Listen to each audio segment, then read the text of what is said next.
Good evening, everyone. I'm Polly Carpenter, Director of Public Programs at the Boston Society for Architecture. Welcome to the third event in Architecture in Dialogue, a webinar series and digital exhibition organized by the BSA and the Aga Khan Council and co-sponsored by the Boston Society for Landscape Architecture and the MIT Department of Architecture. This webinar series highlights and amplifies the Aga Khan Award for Architecture 2017-2019 cycle. You can find the digital exhibition and past event recordings on the BSA website, and links will be in the chat. Tonight, we're thrilled to partner with AIADC, which is also supporting the award with the digital exhibition. I'll hand it over to Scott Clowney, Director of Exhibitions and Public Programs at AIADC, to introduce our speakers.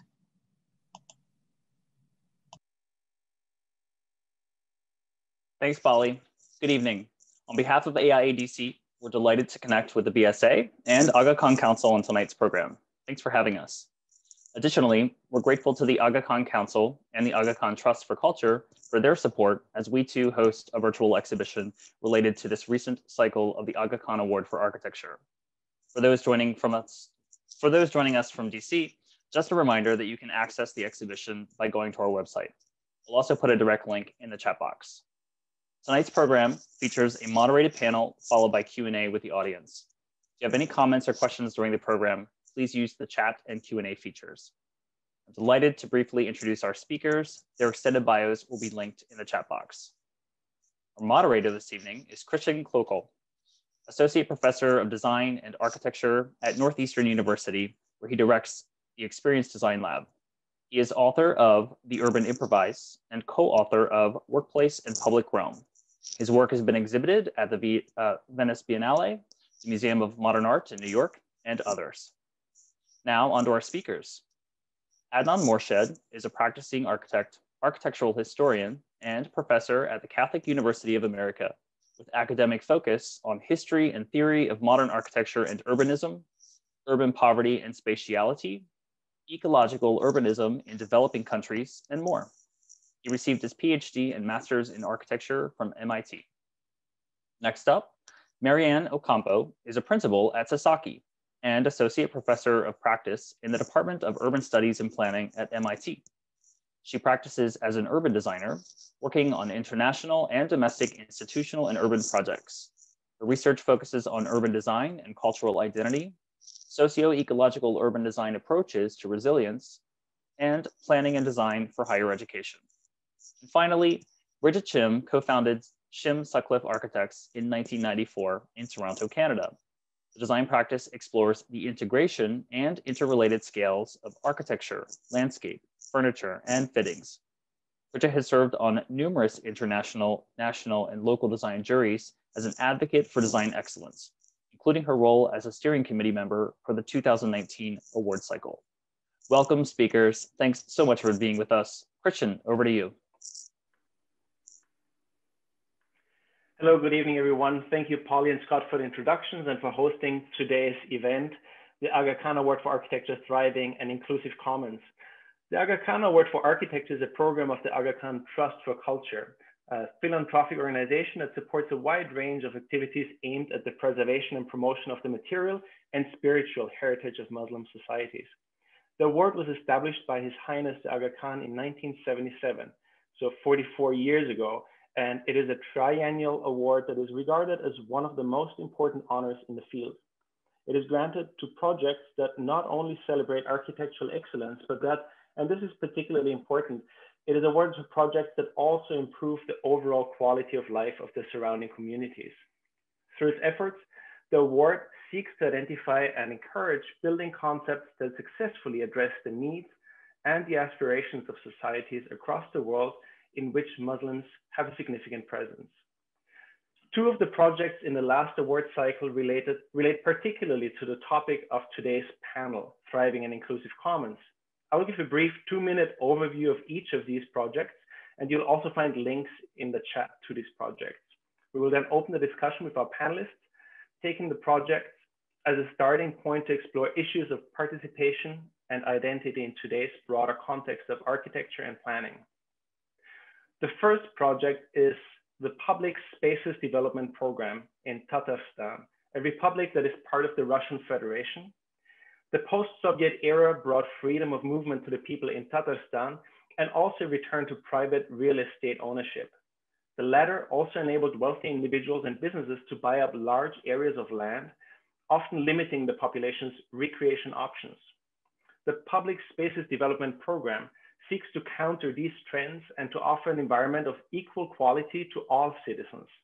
In only 3 years between 2015 and 2018, this program transformed 328 spaces across the entire republic. Project types include water bodies, embankments, parks, squares, and other types. And in all cases, the design and implementation process is based on a strong engagement with local citizens. An architectural office initiated by the program's curator has become a magnet for young, local, and national talent, with many of its recruits moving on to set up their own practices to oversee projects of the program. This following short 1-minute video gives some more insight into the program. Let's run it.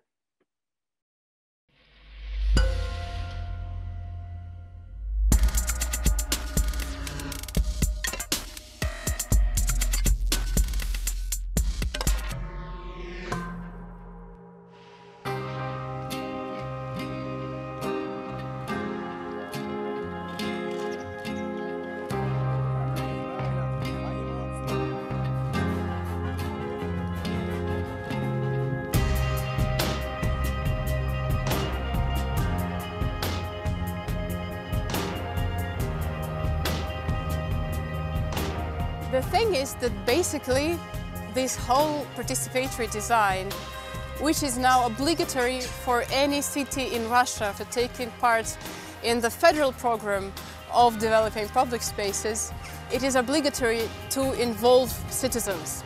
But it all started here in this very park.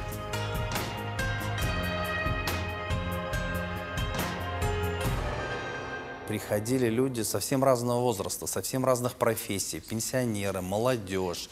Это одно дело, когда приходит дизайнер или какой-то художник, который имеет природную или приобретенную специальность, или вкус, или умение видеть по-особенному. А приходили совершенно разные люди. И совершенно разные, но интересные предложения вносили, которые мы вместе реализовывали.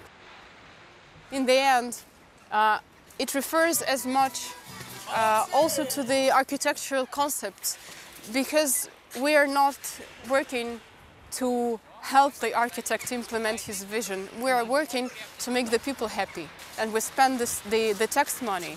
So we really should be focusing most on what the people want. Изменилась не только ментальность наша, население, восприятие, но целая плеяда талантливых, молодых и более старших архитекторов, художников, дизайнеров выросла вместе с этим проектом, и сегодня они уже задают тон в этой большой работе на площадках Российской Федерации.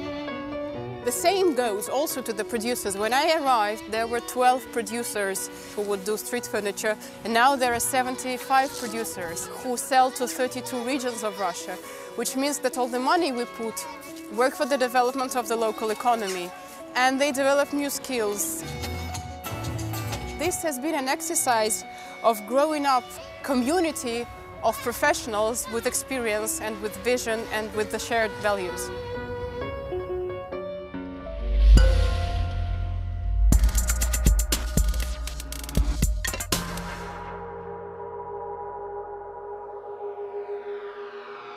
The second project we're looking at as a starting point for our conversation today is the revitalization of Muharraq.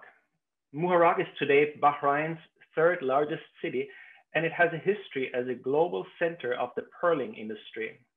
Following the development of cultured pearls in the 1930s, the town went into decline, and Muharraq's indigenous population was largely replaced by migrant workers.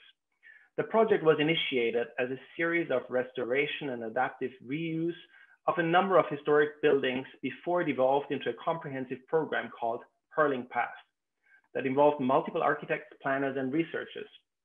The project highlights the town's pearling history and also aims to rebalance its demographic makeup, enticing local families back through improvements to the environment and by providing community and cultural venues. Facilitated by private-public partnerships, the project, that is today a UNESCO World Heritage, involves the preservation of a number of sites and numerous buildings, including humble diverse houses, prestigious courtyard residences, as well as commercial warehouses. It also includes upgrades to building facades and the construction of 4 new buildings. All of these are connected through a visitor pathway with vacant lots landscaped as public spaces. We also have a short video about this project, the revitalization of Muharraq.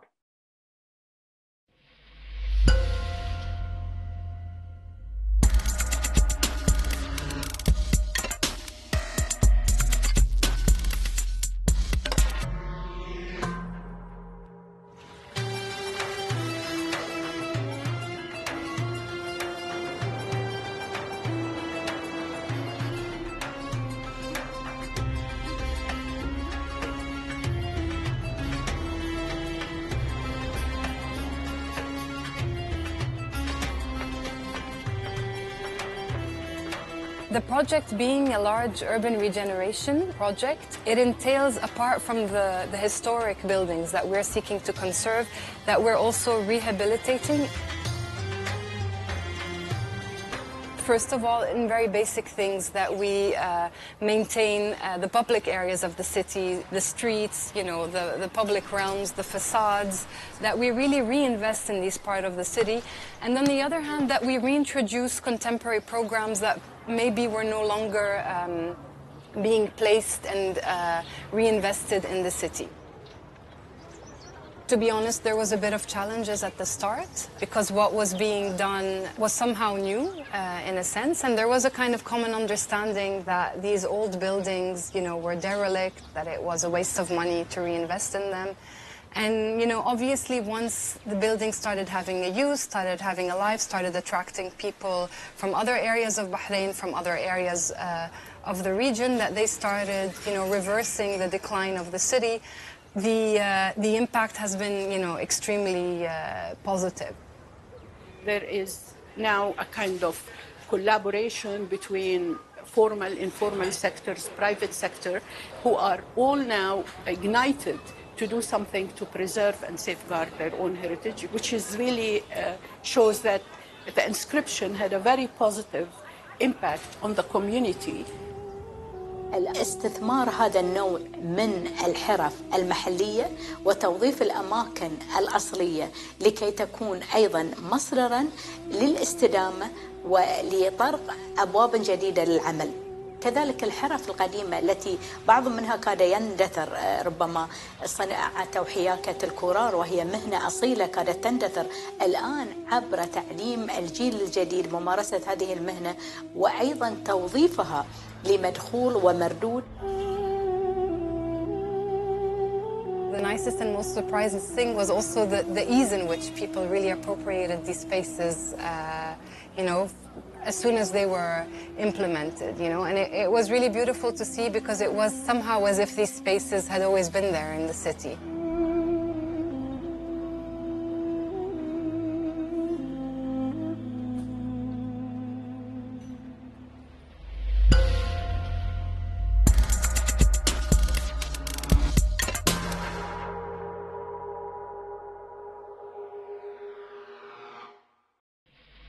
At this point, I'd like to turn to our speakers, and I'd invite Marianne, Bridget, and Adnan to turn on their cameras. For our audience, please share your questions in the chat at any time of our conversation. I will then bring them up to our speakers during the Q&A session at the end. Both projects stand out for the element of public participation in the planning and the design process, as well as the ability of the public to participate in the completed architectural interventions. Public participation is an important issue in architecture and planning today, and I want to ask you to help us unpack that term a little, to understand what different kinds of participation exist, what are meaningful kinds of participation, and what opportunities but also challenges you see in this regard. And perhaps Marianne, you could kick us off and share your thoughts on this. Sure, happy to do so. Thank you. I think this is a great question. I think for me, I have found that participation has been a key part of design processes. There's been an increasing effort for architects and designers to really be more inclusive in design processes as we talk about diversity and equity and inclusion in today's kind of professional practice and academic discourses. I think for us, or for me at least, I think that part of this is through this public participation is really thinking about engagement and meaningful engagement. And for me, there's all kinds of ways and methodologies and types of participation that can occur.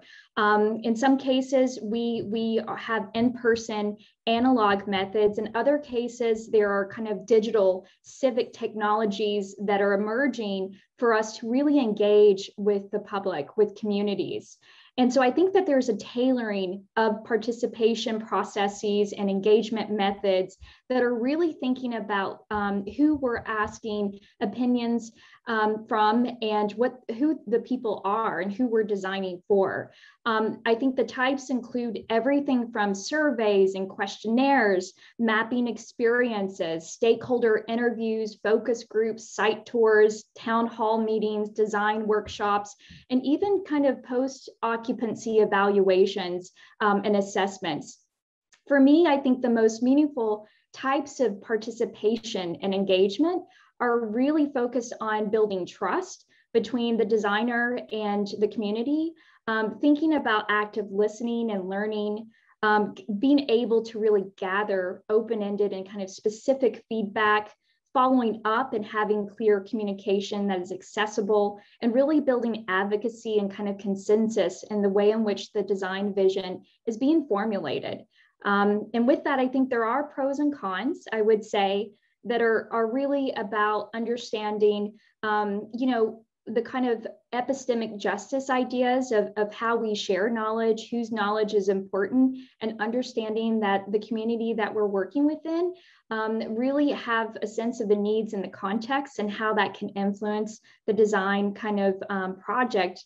I think that in a lot of cases, we have to be aware of participatory processes that are, if they're predetermined outcomes that are part of that process, it kind of can really cause a ripple effect that doesn't allow for the participatory part to really come to fruition and influence the project. And I think that we have to be aware of really figuring out how to tailor participatory processes and engagement in a way with the people that we're working with and in that context and condition.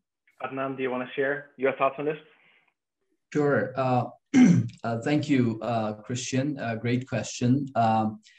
I agree with Marianne that participation, public participation, is an essential component of any democratic governance. And I would argue that public spaces are one of the best indicators of the democratic health of a country, a nation. So therefore, public participation in the planning of public spaces or in any planning processes is basically a reinforcement of democratic values. So, but I would also argue that public participation can mean many things to many people. In one way, it can mean at a very rudimentary level that as a member of the public, you ought to enjoy, participate, experience, interpret, utilize the public space the way you deem fit, as long as you don't cause any harm to anybody. So I would give you one very quick example of my own travel experience. And once I was in Tiananmen Square in Beijing and Tahrir Square in Cairo. So in both places, I had to be cautious about how I behaved and how I talked to people, how I interacted with people. And I was in Cairo, in Tahrir Square, I was taking some random picture as a tourist, and the security guard showed up out of nowhere, and and asked me what I was doing there and what was my purpose of taking pictures, I just explained that, you know, I'm a tourist, I'm just taking some random pictures. So that experience made me wary of my situation. And I could not be myself the way I could be in Jamal Fana in Marrakesh or Las Ramblas in Barcelona. So I think not fearing in the public space is an essential component of the participation in the possibilities and promises of the public place. But I would also add one other point, is that public participation, today we celebrate, we encourage public participation in all kinds of analog and digital methods, but it can be both a problem and asset. Asset, of course, we understand how public participation can be asset. It can foster democratic norms and values in the design of public places. But when public participation is bureaucratized and ritualized, it can also suffer from tokenism. But what we need is a kind of meaningful participation that is sustained, effective, and somehow reflected in the planning processes. But I think it would be wise to imagine new kinds of ways of when bottom up and top down, even though top down is a kind of a complicated and rather discarded term, but we have to see how these two, for example, municipal leadership and then general public interact in imagining the fertile spaces of design. And I would end by saying what I do typically in one of my classes, that I ask my students to imagine a conversation, imaginary conversation between Le Corbusier and Jane Jacobs, how they would interact and how they would create the ideal space for public participation. I will stop there. Thanks, Adnan. And that leads me to my question for Bridget. We've mentioned before how Bridget has seen some of the interventions in Tatarstan in person. And now Tatarstan is probably not an environment where there is the risk of tokenization of public participation, rather that did not exist until very recently, and that project was a very brave, bold step in that direction. I'm curious to hear your thoughts on that and your observations when you were there. I mean, first of all, thank you so much for inviting me to be part of this conversation. I think it's really great that we're linking the whole idea of participatory design, civic involvement, and the Aga Khan Architecture Award Program. The two are really, in my view, really interconnected, because in a way, since you described at the beginning that it's been going on for over 40 years, and in the very first program, award grouping was actually a Kampong improvement project in Jakarta. And that was really a kind of refuse dump that got turned into a community. So the whole idea of restoration of communities was part of the award program from the very beginning. I was able to visit another project called the Kampong Kali Chode in Yogyakarta in Indonesia, and it received an award, Aga Khan Award in 1990. And in a way, that was also a whole other reclamation project of participatory design, where a Catholic priest moves into a neighborhood, works with artists, and transforms a whole slum hillside into a positive community. Super Killen, which was in the kind of 13th cycle, was a project in Denmark with architects like Bjarke Ingels, working with artists to create, in effect, an amazing public space, a whole redefinition of what participatory design is for that kind of community in Copenhagen. And then we have Tatarstan. So here you have a former Soviet area that is coming into its own. my understanding from some of the people I met there was that there was a beautiful, beloved willow tree. And this willow tree was part of one of the kind of public space projects. And somehow this tree was actually demolished, removed without any consultation. And it really sparked a huge outcry from a citizens group. And in a way, this kind of negative thing of this beloved tree being demolished was really the beginning that this Tatarstan public space development program realized that they couldn't do the same old, and they had to find a different approach. And even the reaction, this negative reaction, was citizen-based. It was really bottom up, and the outcry was so huge that this new group doing this public space had to find a different way of engaging with the public, and maybe starting by asking them first as opposed to telling them what they would be getting. And that shift has been amazing. So when you go through some of the spaces in Kazan, you see kids everywhere playing, you see people strolling in public parks. And in a way, there's a huge variety. So in the video, they were describing that there weren't 2 or 3 people that designed, there were hundreds. And I was really fortunate to visit the University of Kazan in the design studios. And I would say one of the most positive end results of all of this, receiving the Aga Khan Award and this public space development program in Tatarstan is the optimism, the hope, and the kind of positive outlook of a whole generation of younger architects, urban designers, who are actually having opportunities that I would say for previous decades, they couldn't even think of. They were not part of the conversation. So it's kind of unleashed a whole younger generation of really talented designers who feel really empowered to serve their community. So I think the video is very accurate in saying, you know, we actually get to actually make a difference. And we actually get to not, and Natalia was saying in the video that the designers are not designing for themselves, they're actually serving the community. It's a very different starting point. And so I see it as really always part of this program. So I don't see these 2 projects as being atypical. I actually can point to many projects over many decades that have been groundbreaking and super important in terms of this kind of bottom up thinking from way before we even called it participatory design or civic involvement.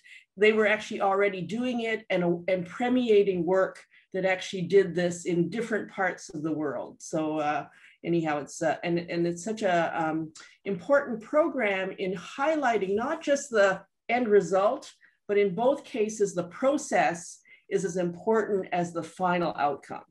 The process that each community had to design themselves to get to the purling roots in or to get to this kind of Tatarstan public system are really kind of homemade. They're not like a kind of formula that you apply to this community. They really have evolved over time. And that's really the really important lesson, I think, in this whole conversation that you're initiating, Christian. Thanks, Bridget. And I love your emphasis of how the Tatarstan project really grew out of this very negative experience and negative pushback from the public around the tree cutting down, and how that led to a radical rethinking of the entire foundation of the project. When you say, you know, this project shows an approach that has designers not tell the people what they should want, but asks the people, it leads me to another question. As both the projects touch on issues of identity, place-specific history, as well as notion of public, of what public is. Today now we've become acutely aware that this issue of identity, public, history is not a question of singular terms, but is really a question of plurals, of multiple histories, of multiple identities. And I'm curious to hear from the speakers here, if you can help us understand how architecture can deal with that pluralism of identities. histories, and publics, and engage with them in an architectural and planning process. Marianne, do you want to start us off again? Sure, I can start. I think that that's a wonderful question, because I think that pluralism is part of how we should think about the built environment, architecture, landscape, urban design, planning. I think that, you know, personally, design is not static. We produce drawings, we produce ways that we're thinking through a process with people. It's not fixed, but it's always in this state of flux. And there can be very distinct conditions of a particular site or community, but there's also this kind of pluralism in that it's also many places at the same time. And so I think that we're constantly oscillating between this sense of change, becoming, flux, and these kind of larger dynamic forces. And so, you know, when I think about the role of the designer and within the world of this kind of pluralism that exists, for me, it's acknowledging that design is in motion and that our work is part of a larger time continuum that is really like comprised of dynamic forces economically, environmentally, politically, culturally, socially, and to be really understanding your positionality within that kind of larger continuum, and that we are at this time, you know, reacting to needs and conditions that we are designing for and with in mind. And so I think that, you know, the needs of the community, the nuance, and the ways in which we are asking and not telling, and that we are understanding multiple, you know, kind of interest, stakeholder perspectives, and knowing that there might be contradictions that are part of the process or competing interests is something that we must understand. Understanding the way that we think about our values, that's being part of a process and part of the design project, is also something that I come to terms with in regards to being very explicit and transparent in understanding. And then I think that there's this kind of associated meaning within the built environment that changes with whoever is using it. But we can start to really understand the kind of multiple stakeholders, again, through listening and understanding how our interventions impact communities. And so what I love about, you know, even the description that you read, Christian, about the awards is really, it's about, you know, design excellence to me is thinking about how you are improving the quality of life. It's not siloed. Like, to me, excellence is because you are precisely improving the quality of life in the surrounding communities, and, you know, thinking about who you're designing for. Adnan, I know that your work also relates a lot and reflects a lot on issues of identity or identities. And Marianne has described how this design process is not something static, doesn't happen once, but constantly renews itself. What's your experience in that? Sure.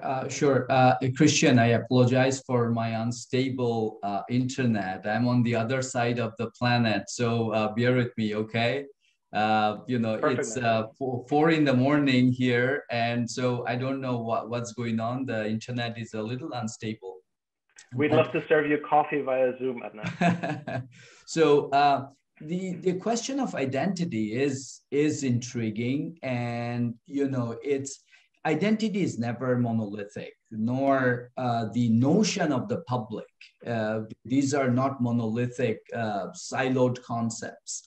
That after, you know, after 3 decades of postmodernism, post-colonialism, and post-structuralism, this sounds like truism, but this is how it is. You know, I'll give you one example, very quick example. Think about the 2020 BLM movement and its effect. And I'll give you one quick example in my own neighborhood on Capitol Hill in Washington, DC, Lincoln Park. It's a beautiful park in my neighborhood where we all go and take a stroll and watch people and sit and enjoy the trees and green. And at the center of the park, there is a statue, Emancipation Memorial, a towering Abraham Lincoln and a kind of kneeling slave unshackled. So at the height of the BLM movement last year, all the BLM activists galvanized to this park, because this statue, for many of them, symbolize the kind of the racial violence that persisted for many centuries. But we realized that I was there, and I realized that there was no consensus about anything. And there was no monolithic racial blocks that had one way that expressed one view or the other. So there was no one unified Black consensus. So one group said that the statue should go because it kind of visualized the racial violence, and one group said that no, the statue should remain because it is a reminder of the tragic events of the past and one of the fundamental birth defects of America, slavery, right? So, but I was intrigued how the scholarly community responded to the debate of statues in American public places. Del Upton, an architectural historian, argued that there is no moral argument could be made against statues that kind of expressed the past experience of racial violence, because no moral argument could be made that evil, because he argued that evil and good exist in every person. So it should be a reminder of the complex histories of America. But then I was also fascinated by the argument of an Oxford archaeologist named Dan Hicks. He said that statues are not just statues. They are embodiment of racial violence. Therefore, they should go. So Society of Architectural Historians, for the first time, I think, made a distinctive position about statues in American public plazas that symbolize racial politics, racial violence. And the Society of Architectural Historians argued that statues that symbolize racial violence must be taken down. They are places in the museum to educate people. So what I'm trying to argue is that identity can never be a resolved issue. But what architectural community, design communities need is courage. Courage to confront the complexities and contradictions of history. And I'm reminded of what Maya Angelou once said: history, despite its wrenching pain, cannot be unlived, but if faced with courage, need not be lived again. So I think among the design community, what we need is courage to confront the complexities, contradictions, and unresolvable situations of identity. That's what we need.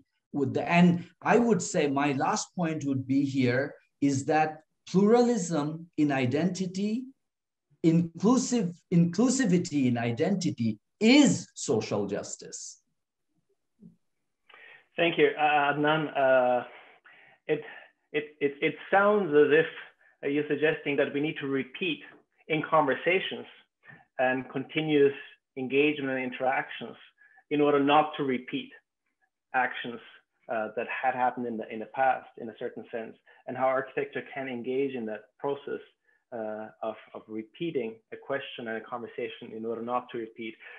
Bridget, I want to take this forward from Marianne's and Adnan's point. What came out for me is how identity, society, history, place aren't monolithic and aren't fixed in time, but constantly evolve. Architectural interventions typically happen at a certain moment in time. How can architects and planners ensure that their works remain open enough so that people can complete them over and over again for these interventions and projects to remain relevant for the times these people live in, for the societies that they evolve into, for the identities that reveal themselves in these places?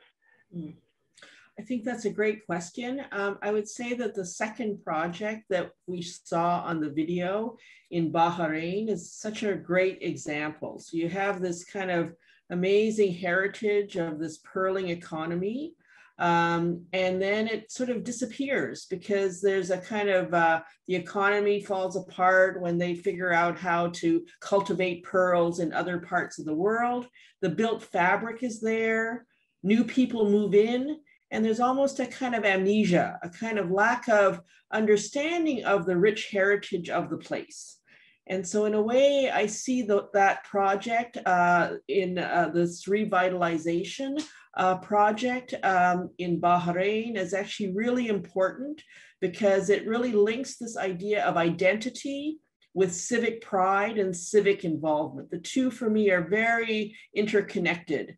And so what you have is these new interventions, publicly funded, privately funded, stitched together a kind of new physical route through this heritage part of this town.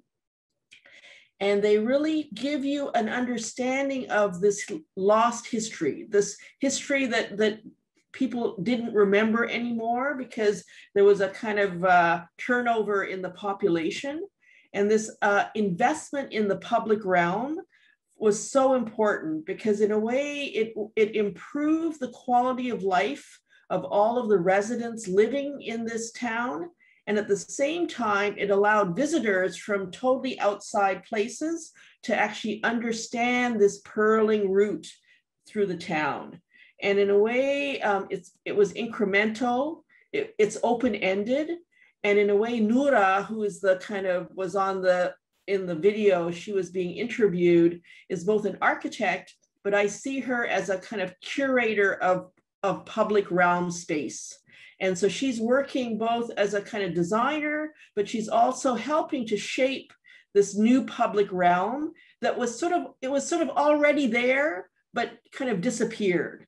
And she's actually pulling it back into existence by taking parking lots or misused spaces and turning them into new public spaces, taking buildings or sites that were derelict and actually adding new programs.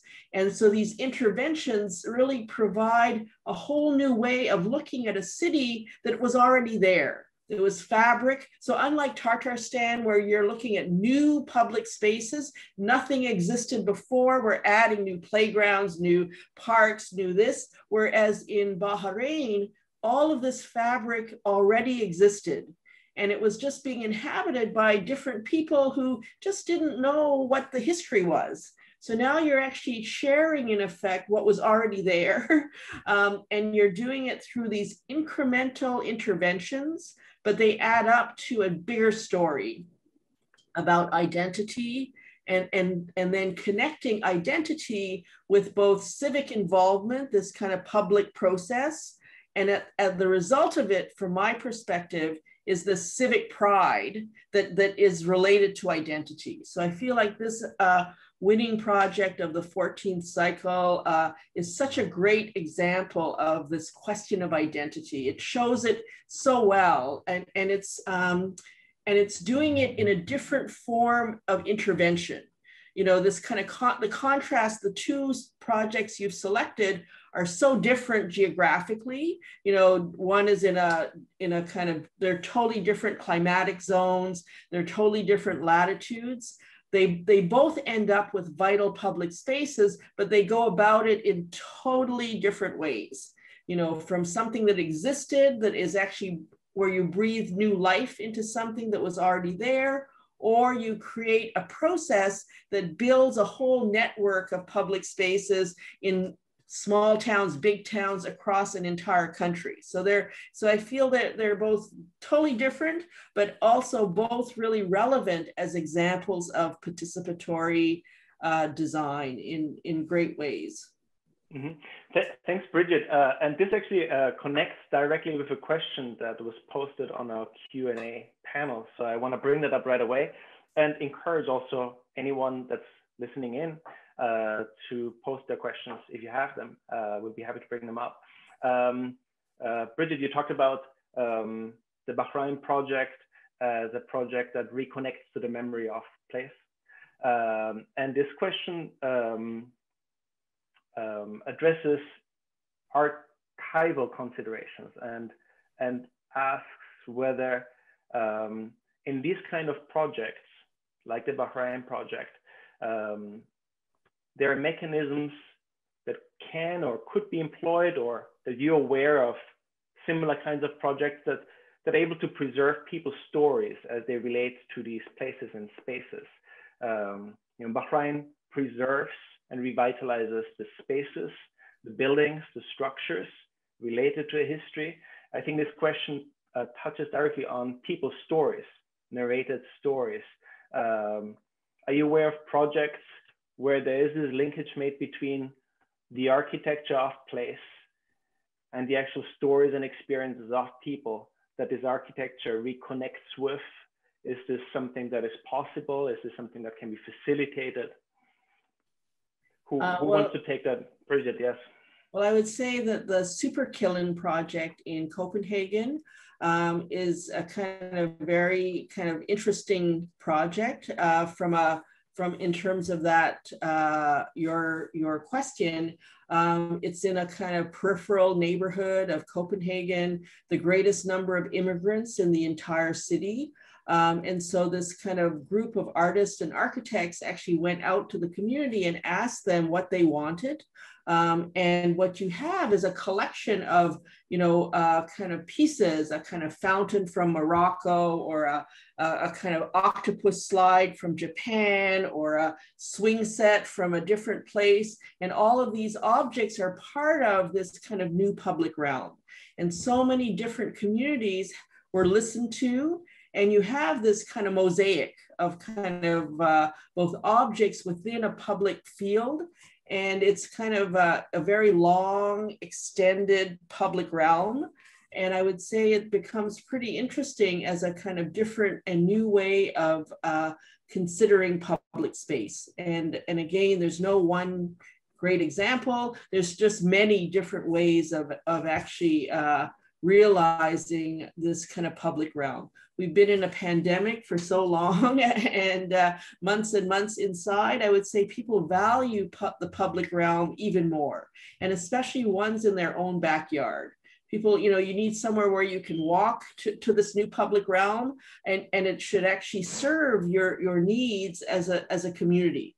And I would say we've had to really reflect a lot on what do we want, where should it be, and why shouldn't there be better facilities, because in a way, these spaces mean so much to all of our communities all around the world.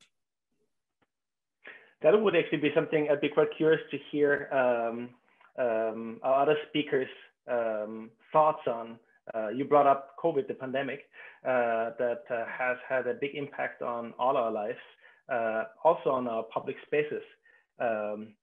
Marian, Adnan, I don't know who of you wants to take that. How do you see the impact of this pandemic on the way we live, we experience, we plan, design our public spaces now or moving forward?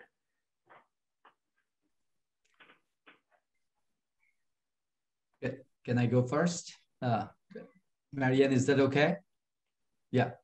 All right. So one of the most interesting aspects of the Tatarstan project, the public spaces development project, to me was how it kind of fostered local talents, how it kind of empowered local designers to imagine the spaces they want, the spaces they could create for their people.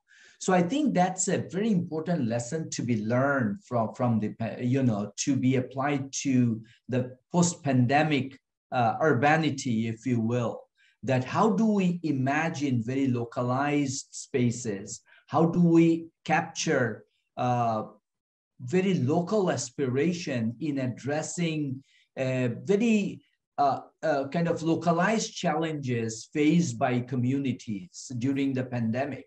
I mean, there is no one panacea for post-pandemic urbanism, as we have seen.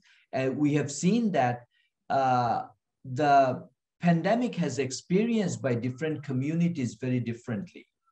And I tend to give example of the Bronx. You know, Bronx is less dense than Manhattan, but more people died in the Bronx because of its lack of public health, lack of good quality hospital, quality healthcare.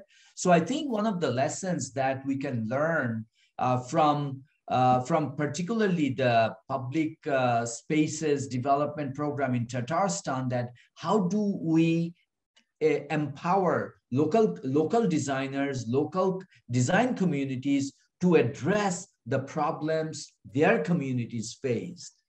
So I think that would be a great lesson to be learned. But the other lesson that I think would be very valuable, although making this connection to post-pandemic urbanism and the two projects would rather be superfluous, but I think there are lessons to be learned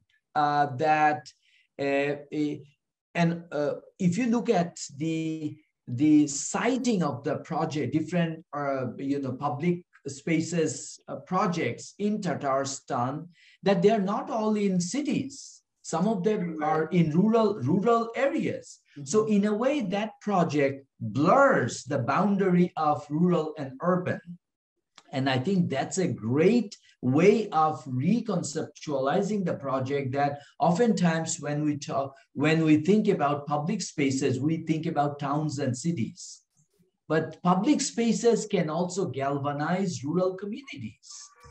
Public spaces can also reshape the imagination and aspiration of rural communities. And it can create good societies in rural areas. So the Tatarstan project is a great example of how to blur the kind of the false boundary between rural and urban.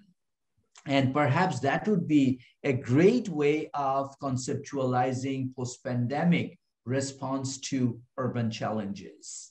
That's a really interesting point. You brought up capacity building, and that's actually one of the questions that came up on our Q&A as well. So I want to pose this to all of the three panelists here. What efforts in these kind of projects are made to build capacity? You've mentioned, Adnan, the Tatarstan project, but I wonder also in your own experience, our viewer asks, can any of the panelists speak to something unique or meaningful that they have gained or learned or brought into their contemporary practice by partnering with in-country design organizations, firms, or civil society partners in these types of interventions? I would say that I think that as a designer, an urban designer that works in international projects and domestic projects, I've always learned from local organizations and design firms, and when working with the planning and design of certain neighborhoods, cities, and districts. And I think one example from my work has been working in the capital city of Kabul, Afghanistan, and then understanding what the needs were from the government, from the Ministry of Urban Development and Housing, and how to really understand how to build capacity and share knowledge with the type of design and planning procurement processes that were emerging. So there tended to be a lot of dialogues and shared knowledge of understanding how to approach certain types of ways in which to even analyze very distinct areas of the city. And then I think that we were part of an understanding of linking or connecting or being part of a consortium of other local organizations who could share their knowledge of being on the ground and their techniques, their methodologies that were, again, shared with the government agencies. So I think that there's a way in which we can share knowledge and that we can build capacity in different ways. And I think that understanding whose knowledge is being shared and how it's being shared is part of that kind of planning and design thinking. Thanks, Marianne. We've got perhaps as our last question, one for Bridget Shim. You asked, one of the tenets of the award is that architects can help people and agencies turn their aspirations into material form. despite local challenges, limited resources, and stringent political conditions. How does the jury of the award evaluate an architect's design process working with communities to help turn the aspirations into material reality? How does the judging process differ from the criteria of architectural excellence or structural innovation? Well, I think that, again, I would say that the Aga Khan Architecture Award is really unique in the way that the jury actually listens to field reviewers who actually go out to visit the projects themselves. They come back to Geneva and present the work to the jury. When I was on the jury, there was actually a market in Burkina Faso. And in the end, the award was given to the Swiss NGO, to the mayor of the town where this market was, but also we awarded both funds and a kind of recognition to 40 masons who actually learned to become bricklayers on this project. It was actually a self-supporting vault. They had very little wood to use as a kind of formwork. So this had to be a self-supporting structure. Many of the kind of masons who got their license doing this kind of building this market were women who had never done any of this work before, and that the award can actually value both process and participation as well as the final result. And I feel that that for me makes it so unique within the kind of range of all of these award programs globally. It actually really distinguishes itself by actually thinking about the kind of people that realize buildings, this question of quality of life, and how buildings have the capacity to enrich and make a difference in people's everyday lives. And I feel that that's why the conversation is so important around public space and community related to this great program. Bridget, thank you. I think this was a wonderful conclusion, actually, of our panel highlighting the specific and special meaning and characteristics of the Aga Khan Award of Architecture. I'd like to conclude our seminar with this. The recording of the seminar will be available on the BSA's website. A big thank you to the three speakers for sharing your views tonight with us. Please, everyone, give a round of applause in any virtual way that you've by now figured out that is possible via Zoom. Thank you to our audience for joining this evening, and to the Boston Society of Architecture and the Aga Khan Council for the United States for hosting this event tonight. And to conclude, I want to announce the next and final webinar that is part of the Architecture in Dialogue series. It is titled Living Heritage, and it will take place in about a month's time on Thursday, July the 22nd. You'll find it on the BSA's calendar. Then we'll be joined by Dr. Ulrich Al-Khamis, Interim Director of the Aga Khan Museum in Toronto. For those of you that have not seen that museum, it's a real gem. I encourage you to go and see it when travel is possible again. We'll also be joined by MIT Professor Azra Akshamea, the director of the MIT Future Heritage Lab and the winner of the 2013 Aga Khan Award for Architecture.